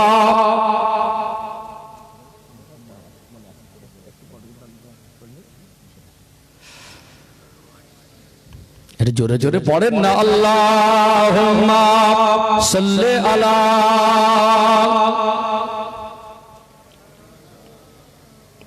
ওয়া আলা আলি সাইয়্যিদিনা। ও ভাইজানেরা, সোনার মানিক যুবকেরা, আব্বারা মায়েরা, একটা মানুষ মমস্য অবস্থায় সাকরাতুল মউতের কষ্ট পায়। আল্লাহ নবী হুজুর আমার তেনার ইন্তেকালের সময় তিনি বারবার সিনার মধ্যে হাত বোলাচ্ছিলেন আর বলছিলেন, ইন্না মিন সাকরাতিল মউত, নিশ্চয়ই মউতের কষ্ট বড় কষ্ট। একটা মানুষ যখন মমস্য অবস্থায় থাকে, এখানে ইসলাম বলছে ওই মানুষটাকে কলেমা শরীফের তালকিন দিতে হবে। কিসের তালকিন? কলেমা শরীফের, মানে জোর করে প্রেসার ক্রিয়েট করে পড়ানো না, তাকে শোনাতে হবে। কতক্ষণ বেঁচে থাকবে আমাদের জানা নেই, আল্লাহ হায়াত দিক সময়, কিন্তু মানুষটা মারা যাওয়ার সময় কষ্ট পাচ্ছে, মনে করুন 1 মিনিট বাঁচবে, কথা বলার শক্তি আর নেই, কষ্টে, তাকে কলেমা পড়াতে পারবো? শোনাতে হবে। যদি শুনে শুনে সমর্থন করে, ওটাও আল্লাহর কাছে কলেমা পড়ার মধ্যে শামিল হবে। কোরআন শরীফ শোনান, সূরা ইয়াসিন শোনান। অথচ আমরা কি করি? তখন দরদ দেখায়, আমার আব্বা খুব ভালোবাসতো, তখন গালে খাবার ঠাসছে। একটা মানুষ অসুস্থ হলে খাওয়াতে হবে, কিন্তু লাইন দিয়ে মরে যাচ্ছে তাও পানি ঠাসছে, মরে যাচ্ছে তাও রস ঠাসছে, যখন খেতে পারতো তখন দিত না। আচ্ছা বলুন, মানুষটাকে কি শান্তিতে মরতে দিল? 3-4 জন লাইনে দাঁড়িয়ে আছে, একটা মেয়ে বলছে আমার হাতের পানি খেয়ে তারপর আমার আব্বা মরেছে, অথচ মরে গেছে কলেমা শোনানোর জায়গায় গালে খাবার ঠাসছে। যখন খেতে পারে তখন খাবা। মরে যাবার পরে সন্তানটা আব্বার জানাজায় দাঁড়িয়েছে, আল্লাহু আকবার, আর কিছু জানে না। ঠিক বললাম না ভুল বললাম? দোষটা সন্তানের। ওকে ছোটবেলায় যদি নামটা মুখস্থ হয়, হাট্টি মাটি মুখস্থ হয়, আতা গাছে তোতা পাখি মুখস্থ হয়, জানাজা নামাজের নিয়মটাও মুখস্থ করানো দরকার ছিল কি ছিল না? ছিল না? আপনি ধোকা দিয়েছেন, শিক্ষা দেননি। আপনি খাটিয়া লাশ হয়ে শুয়ে আছেন, আপনার জানাজা হচ্ছে, ছেলের থেকে ধোকা খেলেন। আর কি হলো? ওই কবরে দিয়ে আসার পরে জমি জায়গা টানাটানি করবে। 6 মাস হয়ে গেল বাপের কবরের ধারে যায় না। ঠকলেন না? ঠকলেন না? ঠাকুদান না। বাপের বাড়ি 4 দিন ছিল, বাবা মারা যাবার পরে মেয়েটা এক ওয়াক্ত নামাজ পড়িনি, বাপের বাড়ি থেকে সিরিয়াল কাজা তুলছে। বুঝতে পারছেন না? মেয়েকে পর্দা মানুষ করুন, দিনে শিক্ষা দেন, ছেলে মাস্টার হলো নামাজি হবে, চাকরিজীবী হলো নামাজি হবে, নেতা হলেও দিনদার হবে, নেতা হলেও তার ভিতরে যদি আদব ইসলাম দিনের শিক্ষা দেন, জালেম হবে না, সেবক হবে, ধনী হলে অহংকারী হবে না, গরিবের বন্ধু হবে, বিচারক হলে ঘুষখোর হবে না, ন্যায় বিচারক হবে। মেয়েটার ভিতরে দিনদারিতা থাকলে, শ্বশুর বাড়ি 200 কিলোমিটার দূরে থাকলেও বাবা মারা গেলে এসার নামাজ পড়ে নামাজের মাসাল্লায় বসে কোরআন তেলাওয়াত করে আল্লাহর কাছে বলবে, রব্বির হামহুমা কামা রব্বায়ানি সগীরা। আর যদি শিক্ষা না দেন, দুনিয়া ধোকা খাবে, মরে গিয়ে ধোকা খাবে, কবরে গিয়ে ধোকা খাবে। যাদের পিছনে রক্ত পানি করে 20 বছর ধরে তাদের খাইয়ে মানুষ করে দিলেন, ওই একসাথে তো শুরু বললো আমার জন্য কি করেছো, তার কিছুদিন যাওয়ার পরে বিয়ে করে আর দেখতে পাবে না, ও দেয় না আমি দেবো কেন, তারপরে দেখবে বাবা যা রেখে গেছে ভাগ নেবো, মরে গেলে শুধু দিয়ে আসতে পারলে বাঁচি, বোঝা হালকা হয়ে গেল, কবরের ধারে যাবার নাম নেই। আবার এই বাচ্চা হাসরের দিন বলবে, আল্লাহ খাইয়েছিল, পোশাক দিয়েছিল, চিকিৎসা দিয়েছিল, জাহান্নাম থেকে বাঁচার জন্য আমার বাপ মা আমাকে দিনের শিক্ষাটুকু দেয়নি, সেদিনও আসামি বানাবে। এবারে বলুন, বাচ্চাদের একটু ছোট থেকে দিনের পথে শিক্ষা দেওয়া দরকার আছে না নেই? আমরাও মসজিদে যাব, তাদেরকেও নিয়ে যাব। আমার মায়েদের বলি, আপনারা পর্দায় থাকেন, মেয়েদেরকে পর্দায় রাখেন, নিজেরাও ঘরে নামাজ পড়েন, বাচ্চাদের ছোট থেকে পরিবারের নামাজের শিক্ষা দেন। আল্লাহ আমাদের বাকি জীবন আল্লাহর হুকুম মেনে চলা তৌফিক দান করেন, বলেন আল্লাহুম্মা আমিন। আলোচনা কষ্ট পেলেন, রাগ করলেন? আমি খুব গুছিয়ে গুছিয়ে স্পষ্ট করে রেফারেন্স দিয়ে খুব পাট করে কয়েকটা কথা বলেছি। প্রথমে বলেছি আমরা যা কিছু চাকরি বাকরির দরকার আছে, আমার একটা ভাই নেতা হোক, মন্ত্রী হোক দরকার আছে, এগুলো জীবনে সফলতা না। এর সাথে সাথে দিনের শিক্ষা, এর সাথে সাথে দিনের পথে, এর সাথে নামাজ, রোজা, তাসবিহ, তাহলিল, সুন্নাত, এগুলো দরকার আছে না নেই? আমরা যেমন ভালো হব এই পর্যন্ত শেষ নয়, সন্তানদের যদি হক আদায় না করি সন্তানের দ্বারা দুনিয়া, মরণের পরে কবর আর হাসরে 3 জায়গায় ঠকবো। এরাও ঠকবে আর আমরাও ঠকে যাবো। আর আমরা যদি ভালো পথে চালাই আমাদের ভালো হবে। সন্তানদের রস করে বলতে হবে না রে বাবাকে ভাত দে, ওকে রস করে বলতে হবে না বাবার কবর জিয়ারত কর, ওই সার নামাজ পড়ে বসে বসে কাঁদবে। ঠিক বলছি না ভুল বলছি? আল্লাহ আমাদের বাকি জীবন ইসলামের পথে প্রতিষ্ঠিত হয়ে থাকার তৌফিক দান করেন, বলেন আল্লাহুম্মা আমিন। খুবই ভালো লাগলো ভাইরা বলছিলেন আমাকে দাওয়াত করার সময়, হুজুর মহল্লাটা একটু ছোট। ছোট তো কি হয়েছে, ছোট তো কি হয়েছে? যদি মহল্লা ছোট হয় তো 2000 মানুষ আশা করলে হবে? এই যে একটা মাহফিল দিলেন, এতে আজকে এই যে এতগুলো মানুষ টুপি মাথায় দিয়ে এসে বসলেন, আজকে আমাদের মাই মুরব্বিরা দোয়া পাবে। এখান থেকে দুটো কথা বলে আমাদের হৃদয় নরম হবে। এখান থেকে আমরা আল্লাহর কাছে তওবা করে ফিরে যাব। এখান থেকে দোয়া করব, যেখানে কোরআন হাদিসের আলোচনা হবে আল্লাহর রহমত বর্ষণ হবে, আযাব গজব দূরে সরে যাবে, আমাদের মাই মুরব্বিরা কবরে তারা শান্তি পাবে, তার সাথে সাথে আমাদের সন্তানরা আমরা আমাদের জীবনের সংশোধনের রাস্তা পাবো ইনশাআল্লাহ। মাঝে মাঝে বসবেন, একটু সহযোগিতা করতে হবে। এই মাহফিলটাকে কি চালাবেন না বন্ধ করে দেবেন? বলেন ইনশাআল্লাহ, বলেন ইনশাআল্লাহ। খুব ছোট মহল্লা আর খুব বেশি চাপাচাপি করবো না। আগামী বছর যদি এই মাহফিলের জন্য সামথিং কিছু একটু তাবারকের জন্য অল্প কিছু টাকা, জোর চাপাচাপি না, একটু উঠে থাকলে কি হবে? লাভটা কি? আমাদের যারা ছেলেরা, এই গ্রামের যারা সন্তান, অন্য অন্য গ্রামের ছেলেদের মতো পিকনিকে বের হতে পারতো। এরা সবরেসানির মজলিস করেছে, একটা দিনের মজলিস করেছে, যেখানে দূর দূরান্ত থেকে আলেমরা এসে দিনের কথা বলবেন, কবরবাসীদের জন্য দোয়া হবে, আমরা আখিরাতের নাজাতের রাস্তা খুঁজবো। এটা আল্লাহর খুশি হলো কি হলো না? তাহলে আগামী বছর একটু উঠে থাকলে কি হবে? এদের মনোবল বেড়ে থাকবে যে কিছু উঠে আছে, আমরা আবার ময়দানে নেমে যাই। আমার গ্রামবাসী কম বেশি সবাই সহযোগিতা করলে আল্লাহ চায় তো আগামী বছর আবার এরকম একটা মাহফিল হবে ইনশাআল্লাহ। ছেলেদের শেখাতে হবে, শেখাতে হবে না? দিনের পথে আসুক, অভ্যস্ত হোক, এদেরকে তো এইভাবে দিনের পথে আনতে হবে। এদেরকে মসজিদে নিয়ে যেতে হবে, জলসায় নিয়ে যেতে হবে, আলেমদের সোহবতে বসাতে হবে, তারপরে তো দিনের পথে আমাদের সন্তানরা সহজে প্রতিষ্ঠিত হবে। আল্লাহ কবুল করেন, বলেন আল্লাহুম্মা আমিন। দুনিয়া যা রোজগার করি সবটা দুনিয়াদারির জন্য না, কিছু একটা অংশ অল্প হলেও আল্লাহ রাস্তায় দিতে হয়। ঠিক বললাম না ভুল বললাম? দান করলে বরকত দেয়, দান করলে বরকত দেয়, এটা বিশ্বাস রাখতে হবে। দান করা কঠিন না, দান করলে কমে না, বিশ্বাসটুকু তৈরি করা কঠিন। আমার আল্লাহ দয়াময় রহমান। একটা কথা বলি আমি, শুধু ভালো করে মগজে ঢোকান। যদি কেউ 5 কোটি টাকার মালিক হয়, 50 টাকা দিলে আমাদের ভালো লাগবে? উদাহরণ দিচ্ছি, আমরা সবাই বলবো লোকটা কঞ্জুস, কিপটে, এত টাকার মালিক আর 50 টাকা থেকে না দিলে ভালো হতো, মনে হবে না? সমালোচনা হবে না? ওই লোকটা 50 টাকা যদি দেয় তো আল্লাহ নারাজ হবে। আমি আল্লাহ তোকে এত দিলাম আর দিনের জন্য তোর এত ছোট মন, 50 টাকা, অন্তত তার মানুষ হলে 5000 টাকা দিতে হবে, আল্লাহ খুশি হবে। আমরা বললাম না, লোকটা দিয়েছে, ওই 5000 টাকা দিয়ে তারপর আল্লাহকে খুশি করতে হবে। আমরাও মানুষ, তখন আমাদের ভালো লাগবে। ঠিক বলছি না ভুল বলছি? একটা মানুষ দিন আনা দিন খাওয়া গরিব মানুষ, তো কি বলছে? ওই মানুষটার তো 5000 টাকা দেওয়ার ক্ষমতা নেই। ওই গরিব মানুষ যদি 5 টাকা দেয়, বুঝতে পারছেন? তাহলে একটা মানুষ 5 কোটি টাকার মালিক, সে 5000 টাকা দিয়ে বা 50,000 টাকা দিয়ে আল্লাহকে খুশি করলো। আপনি গরিব, আপনি 5 টাকা দিলে সে আল্লাহকেই খুশি পেলেন। আল্লাহ দয়া না? আল্লাহকে খুশি করা সহজ, কিন্তু আমরা হতভাগা, আমরা খুশি করতে পারিনি। আমি গরিব তো কি হয়েছে, যতটুকু পারি আল্লাহর জন্য দেবো, এইটুকু তো আল্লাহ খুশি খুশি। ধরে বলুন সুবহানাল্লাহ। কোন গ্রামে আল্লাহ মাহফিলকে কিয়ামত পর্যন্ত কবুল করেন, বলেন আল্লাহুম্মা আমিন। এখান থেকে আমার বাড়ি 200 কিলোমিটার প্লাস। আমি তো মানে আরামবাগ থেকে এতটা ভিতরে চলে এসেছি, আপনার এদিকটা বাঁকুড়া আর এদিকটা পিছনটা পশ্চিম মেদিনীপুর, মানে হুগলি। আপনার যেটা বসে আছে এটা হুগলি, কিন্তু এই সাইডটা আপনি কিছুটা গেলেই পশ্চিম মেদিনীপুর সামনে, আর এদিকটা বাঁকুড়া নাকি? এদিকটা বাঁকুড়া, ডান দিক বাঁকুড়া আর বাম দিক পশ্চিম মেদিনীপুর। মানে যেভাবে এতটা ভিতরে চলে এসেছে, মনে হবে যে হুগলি জেলা পার করেছে, এরকম মনে হচ্ছে। একদম হুগলির পুরো লাস্ট সীমানা। আমি জানি বাঁকুড়াতে আমি ছোট আঙ্গারিয়া, বড় আঙ্গারিয়াতে মাহফিল করেছি, বাঁকুড়াতে। তারপরে আপনাদের কোতলপুরে মাহফিল করেছি। এর থেকে আরো শর্ট টাইমে বাঁকুড়া ঢুকে যাবে। ভাবলাম এত ভিতরে, আলহামদুলিল্লাহ হুগলি জেলা বরকতি জমিন। কি জমিন? হ্যাঁ হুদান, বরকতি জমিন না? এটা এমন একটা সম্মানী জমিন। এই জেলাকে আল্লাহ আমিরুশ শরিয়াত কুতুবুল আলাম মুসাদ্দিদুজ জামান দাদা হুজুর পীর কেবলার ওসিলায় আল্লাহ গোটা বাংলার কাছে না, গোটা দেশ বিদেশে আল্লাহ পরিচিত করে দিয়েছেন। জোরে বলুন। ফুরফুরা শরীফ একটা ভালোবাসার জায়গা না?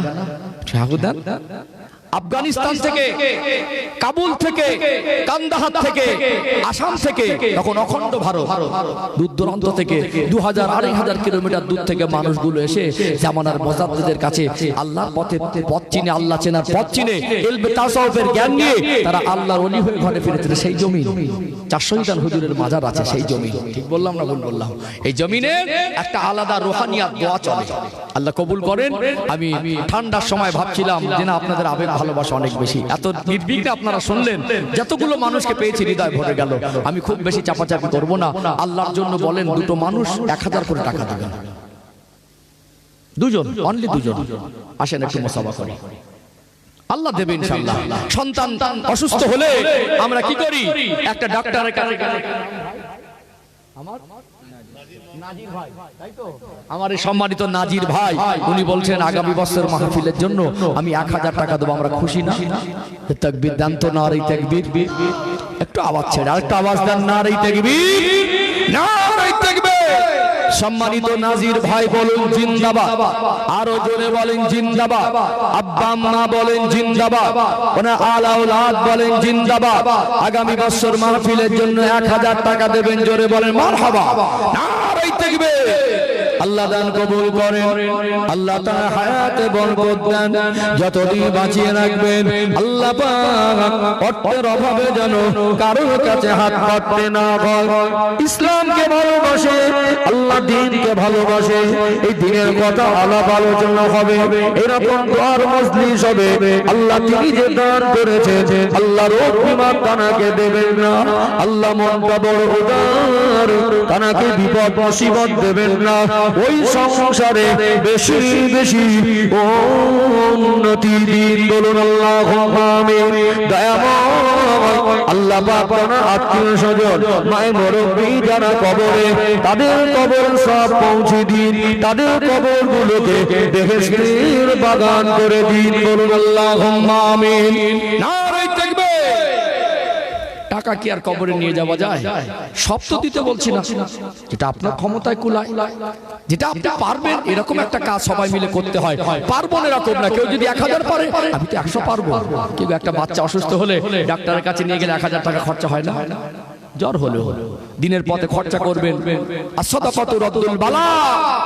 আল্লাহর হাবিব বলছেন, সাদকা করলে বালা মুসিবতের জন্য ওটা প্রতিবন্ধক হয়ে যায়। কি হয়ে যায়? ওটা গার্ড হয়ে যায়, রদ করে, বাধা দেয়।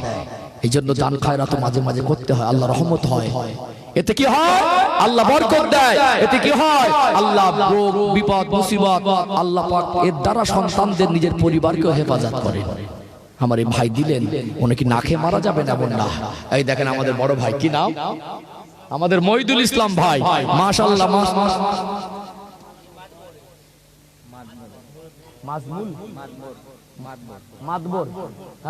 আমাদের এই বড় ভাই, সম্মানিত মাতবর ভাই, উনি বলছেন আগামী বছর আমি 1000 টাকা দেবো। আচ্ছা, কি মনে হয় ভাইকে খাওয়া হবে না? আল্লাহ চালিয়ে দেবে।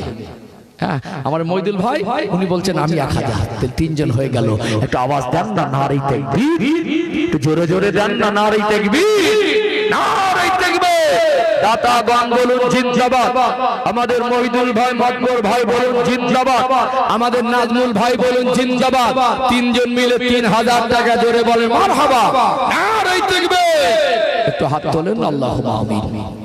রব্বানা যালামনা আনফুসানা ওয়া ইল্লাম তাগফির লানা ওয়া তারহামনা লানাকুনান্না মিনাল খাসিরিন। আল্লাহ পাক প্রচন্ড ঠান্ডাকে উপেক্ষা করে আল্লাহ দিনের মজলিস এখনো পর্যন্ত বসে আছে।